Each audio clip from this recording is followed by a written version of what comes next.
What it do, what it do. Do. With the doozy when the doozy hit the doozy.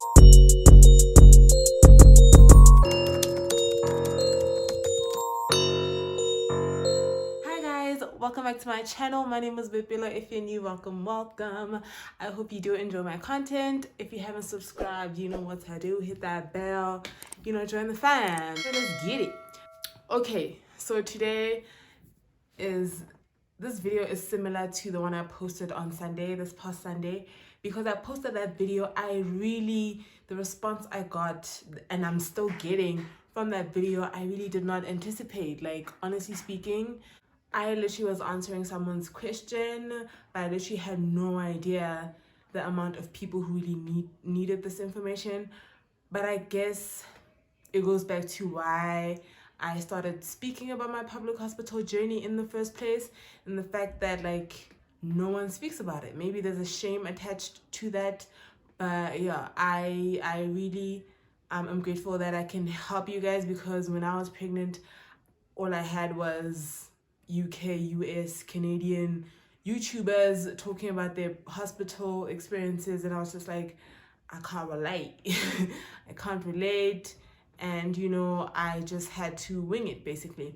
But I'm just I'm really happy that I can help someone, and that was the whole point of bringing my whole journey with the public hospital to you guys. So I'm really glad that you guys are receiving the information and it's helpful. Like I said, this video it's pretty much the same thing, but now I have to go more in depth and in detail of basically simplification.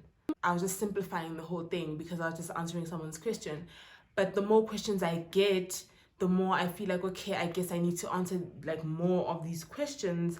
And specifically, okay, let me read it for you guys. So Mo, I think that's how you say it. Mo says, can your next video be more specific on what you packed?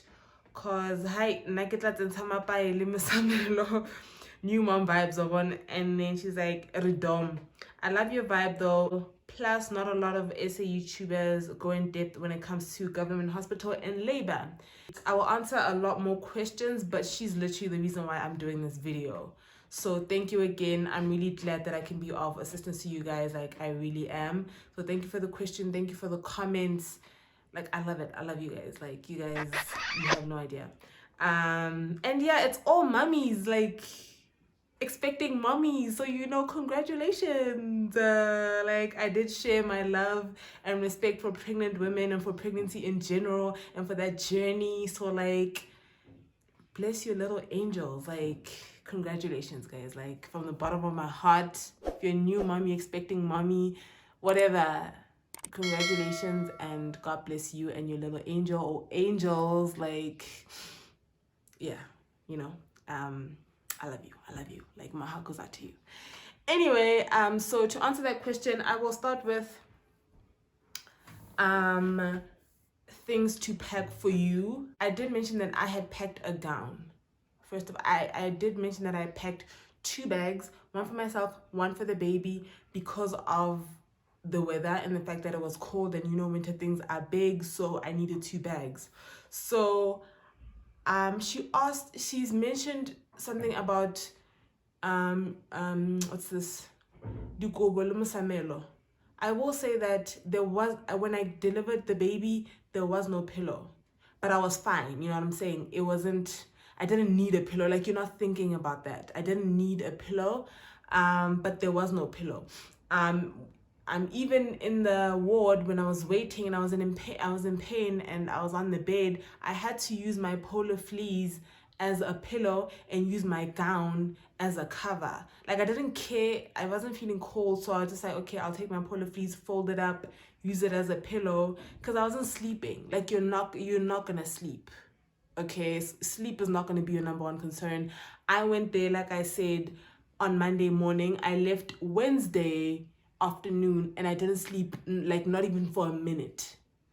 Monday, Tuesday, Wednesday, akarobala. So you're not going to be thinking about sleep, okay? So I will say, if you do want to take a pillow just in case, you can do that. And if you have people who are going to be carrying things with you and for you and whatever, even when you leave, you can do that. But some people don't have the luxury of carrying a lot of things, because then when you leave the hospital, now you have to leave with all of those things and you're carrying a baby, and it's just too much, you know what I mean? So if you do have people who are going to be helping you to carry these things, you can carry a pillow if you're concerned about your comfort. I will say, sometimes when the hospitals are full, you have to sit on benches. That is very uncomfortable. And that's why I was like, pack a polar fleece, because then it has multiple uses. You cannot, like, you can pack your gown or whatever and pack a polar fleece, or pack a polar fleece just because then I guess now it's hot.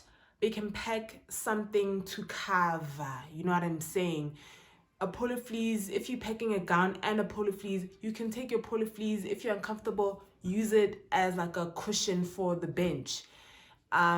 If there's no pillow, you can wrap it up, use it as a pillow. If you still have your gown and you're feeling cold, because like I said, when you're in labor, you don't know whether you're going to be feeling hot or cold. The general weather doesn't count, okay?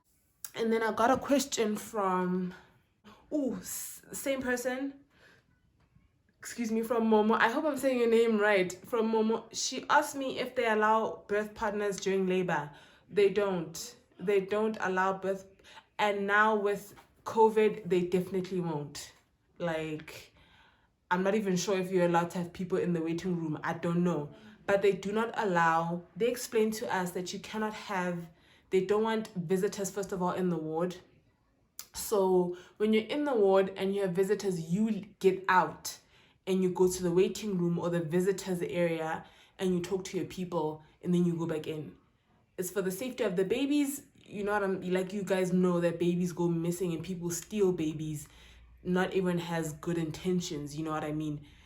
So they're just like, okay, no visitors at all. Visitors wait in there's a visitors area, a waiting area type thing. They wait there outside of the ward, and you will go out and talk to them. And if you're unable to go out, then that's that. You know what I'm saying? And they explain that men also are not allowed, like your partners, your boyfriend, your husband or whatever, they're not allowed, just to allow the women to be free. This is pain, guys. This is serious pain that we're dealing with, and we react differently to pain. And when you're in that ward, if you've ever been in that ward, you know that you see things yourself as a woman that traumatize you.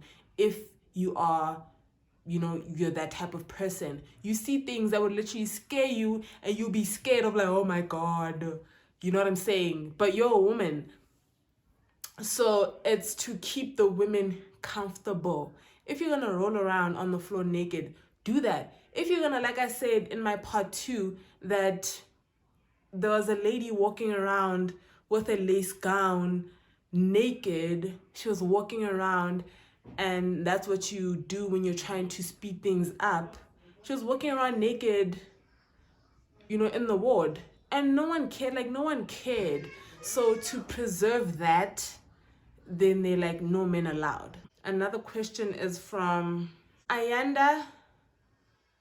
Ayanda asked me if it's safe to take your cell phone with. I had my cell phone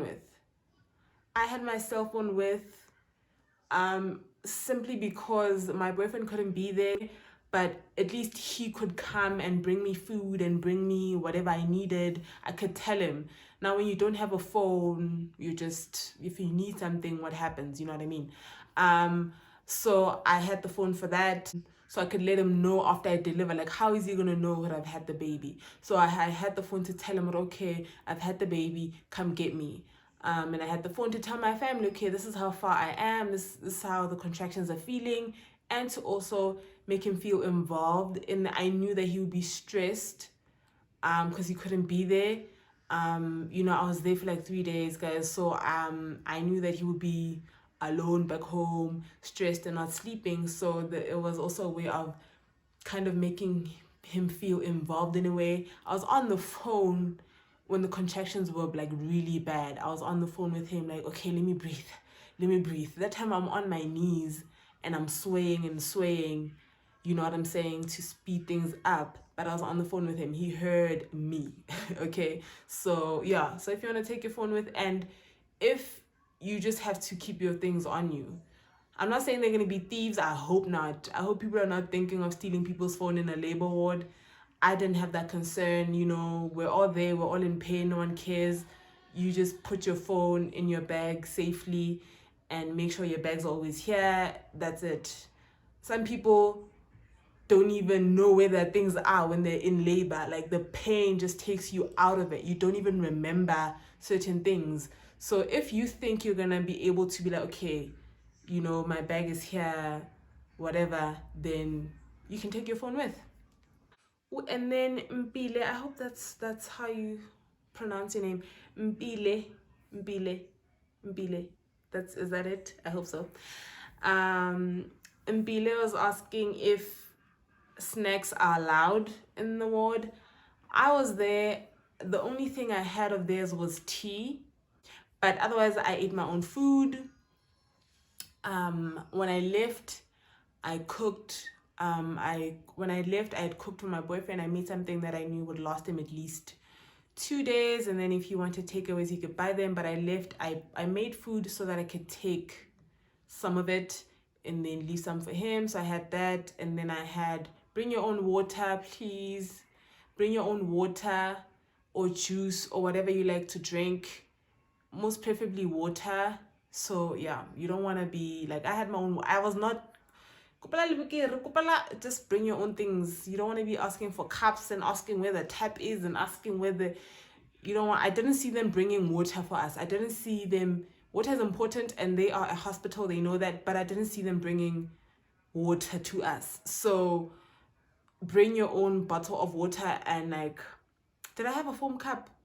I don't know, but I was ready. I was fine. My little bed and the side table on the side. I had my water, I had my food, I had my juice, I had bona.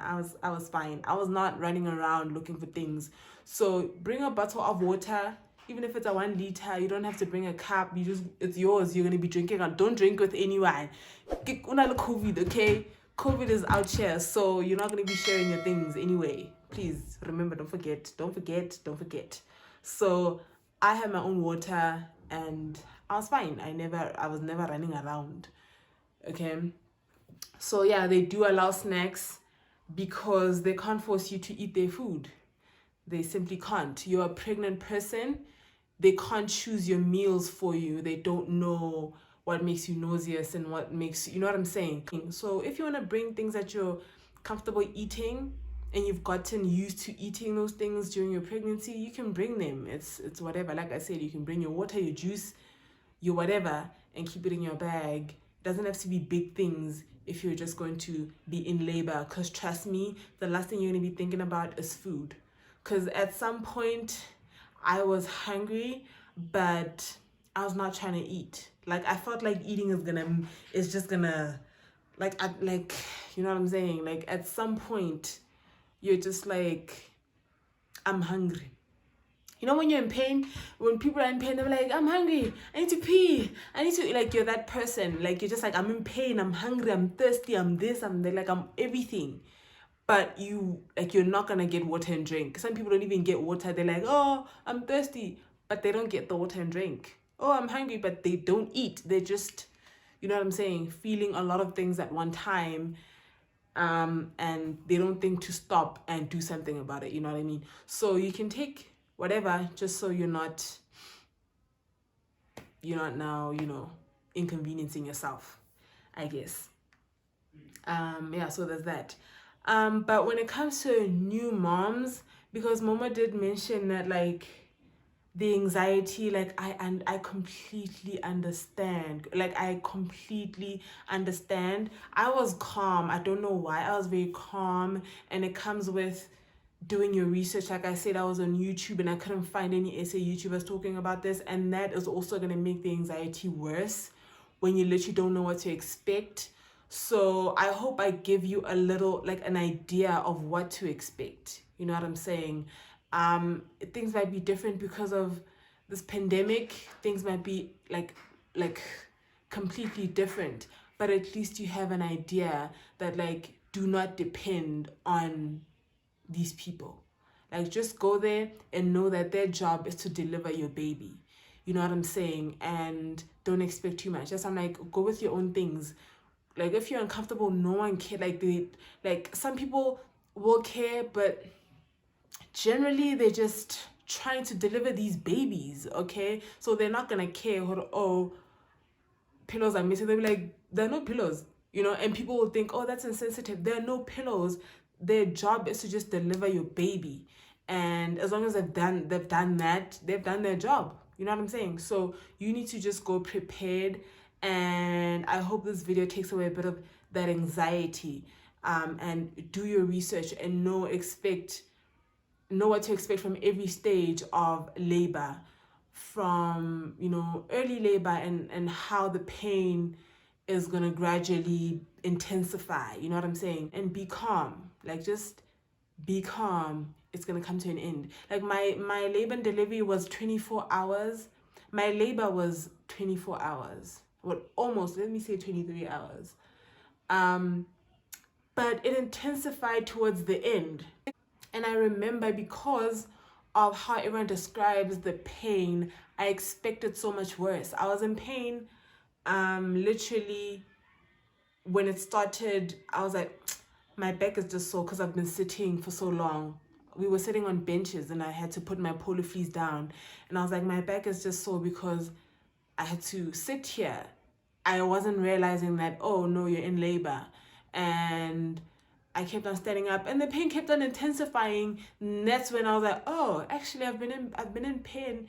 I've been getting these like cramps in intervals, okay? So I might be in early labor, you know? So, but as it progressed, I literally, in my head, I was like, nah, it's gonna get worse. This is nothing. So when you freak out from the beginning, it's gonna be bad for you. You know what I'm saying? That's the one tip I want to give you guys, is that, like, be calm. As much as it's painful, if in your head you expect worse, whatever pain you're feeling, you're going to be able to deal with it when you're like, this is nothing, there should be worse. You know what I'm saying?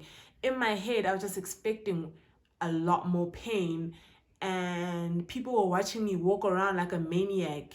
At some point, I was the only person left walking in the corridors, because I was just like, this baby needs to go down. This baby needs to drop and get out of me.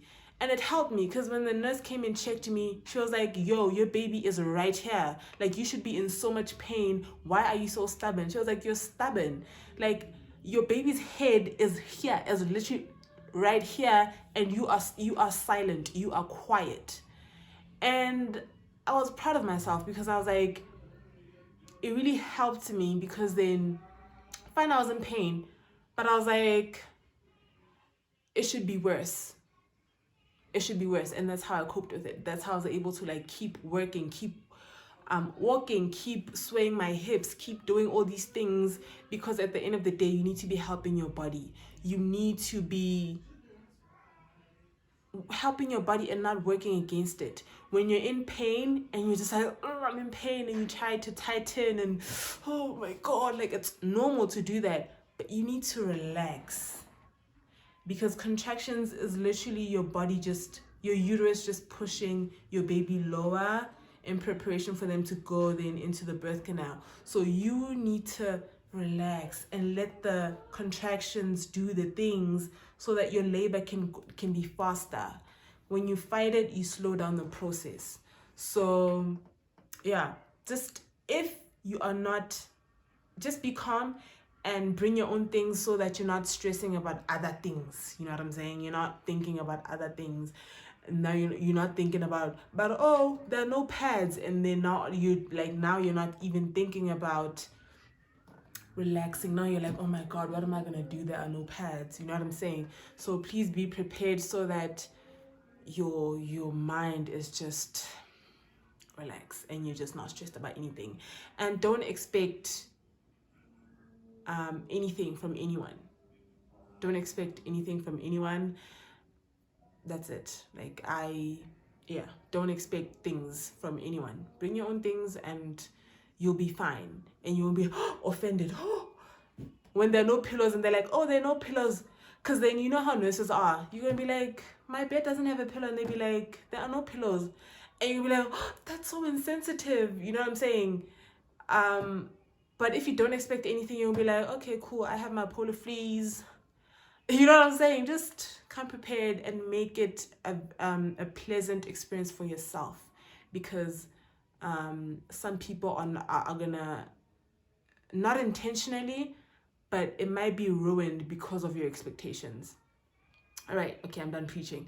Anyway, also please bring your file. Did I bring it? I have my file, I think.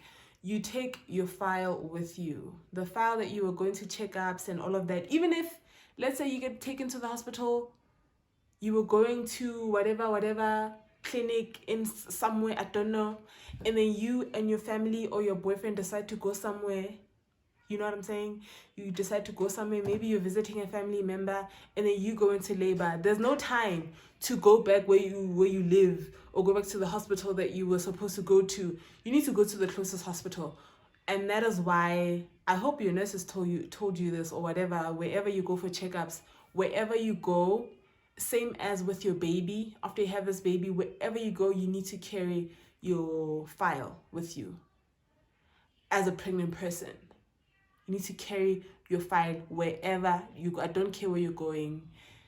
As long as you're not in your neighborhood, carry your file with you, okay? There won't be time to be, if you go into labor and you're in town, there won't be time to go home, get your file, and you know what I'm saying?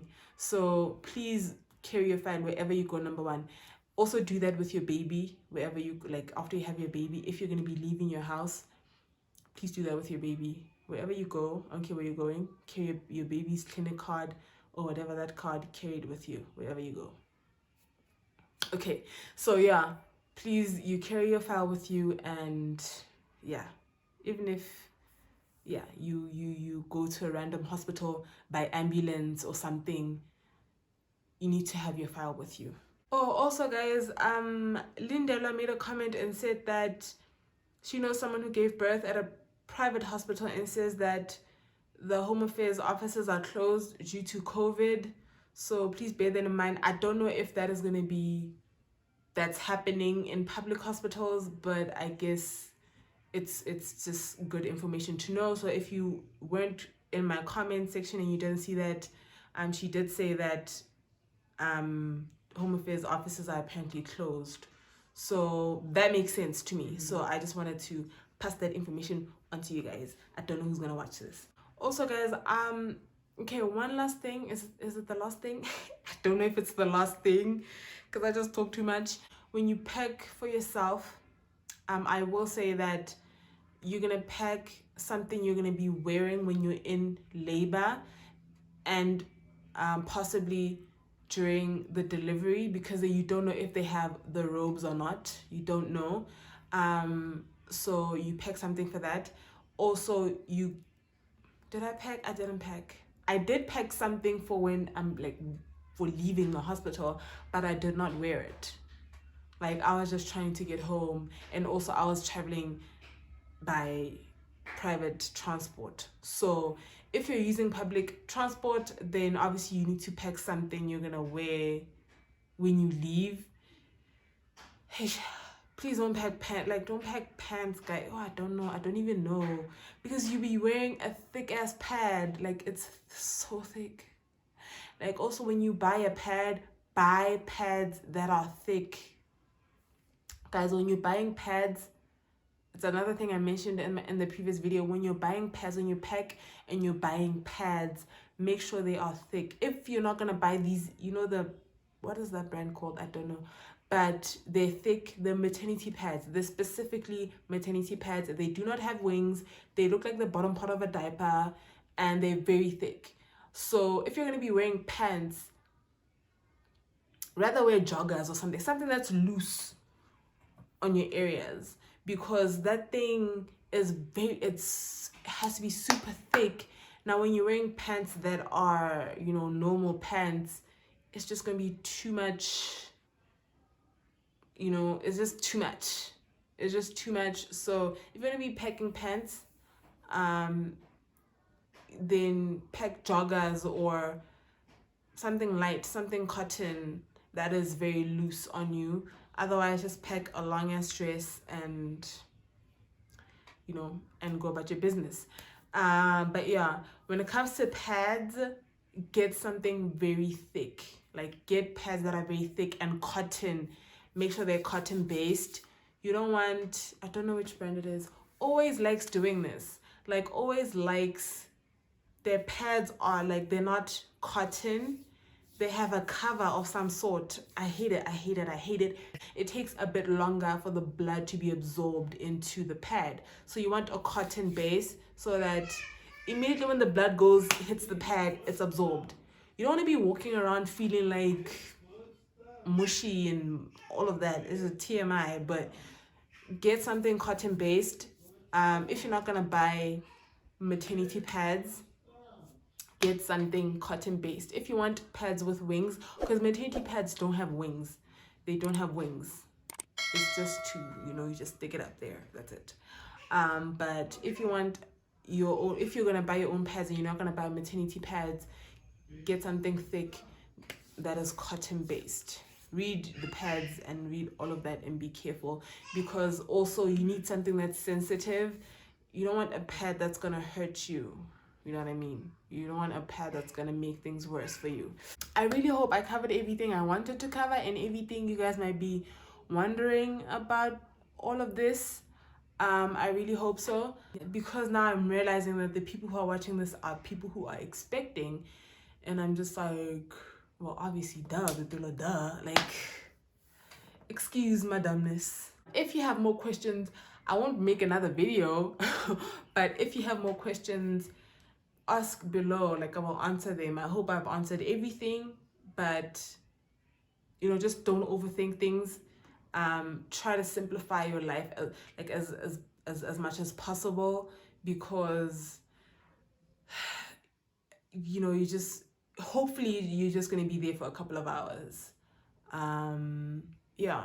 And another tip I'll give you is that when you research, they will tell you this, but please move around, even when you're in pain. When you're in pain, especially, you need, like, when your contractions start, you need to move around and help your body, like I said, and help the baby lodge correctly into your pelvis. You know what I'm saying? You want the head to be lodged properly into your pelvis. So the minute your contractions start, you don't want them to be squeezing your baby in the wrong direction. You need the head to, like, go where it's supposed to go. And just help your body out by walking. When walking, like, you helping direct. When you sway your hips, or you wind, like move, especially your hips. Move your hips, walk around. You know what I'm saying? I hate it when people have negative labor and delivery stories. It really breaks my heart, because this is a beautiful thing. It's really a beautiful thing. It's just sad that not everyone thinks this way. Not everyone thinks this way, and some expecting moms don't even think this way. When they think of their labor and delivery, they think of pain, and they think of discomfort, and they think of all these things. Like, I was doing my research so that I knew what to expect, so that it's not a big shock, and I'm not shocked about everything, and then it becomes a trauma, you know what I'm saying? But I wanted to do my research so I can be prepared. Please take control of your labor and delivery story, and you want to tell your children a beautiful story. It is beautiful. Don't let anyone ruin it for you, and possibly for your child, because then you're gonna be, you don't want to tell your child, oh my god, no, like, every time. I remember when I was young and I would ask, like, my older sisters and aunts, like, how does giving birth feel? Like, they'd be like, oh my god. I know they'd be trying to scare you from it. They're like, oh my god, it feels like you're being stabbed in the vagina. And I'm like, I didn't feel that. Like, it was painful until I started pushing. the minute I started pushing, I felt a relief. Like, I felt it is still the most beautiful experience I've ever had in my life, hands down. I don't even remember the pain as much as I remember that moment that she popped out of me and she was placed on my chest. Like, that is the moment that stands out. The pain, I can't remember clearly. I love the fact that the one thing that stands out is that moment when I was crying and she was screaming on my chest, on my chest, and I was just like, she was just a work of art in my eyes. So yeah, I hope your stories will be that. It will be beautiful. It will be, you know what I'm saying? Yeah, you know, that's the moment you literally fall in love with your child. So I hope that it's beautiful for all of you. I hope it's like a memory that you have. Like, if this is your first child, I really hope that it's just a beautiful memory. Even if it's foggy and you can't remember everything, I just hope it's, in general, a beautiful memory. But yeah, this is where I leave you. I wish you all the best with all your deliveries. Like, you are strong. Like, you are strong. There's no need to be scared. You're gonna do this. This baby has to come out one way or another. So you will do this. And you know, your bundle of joy will be here, and you'll be like, out of me, this one came. You'll be in so much disbelief. This one out of me. So yeah, I wish you the best, guys. And yeah, God bless your little angels. And yep, that's it. That's it for my video today.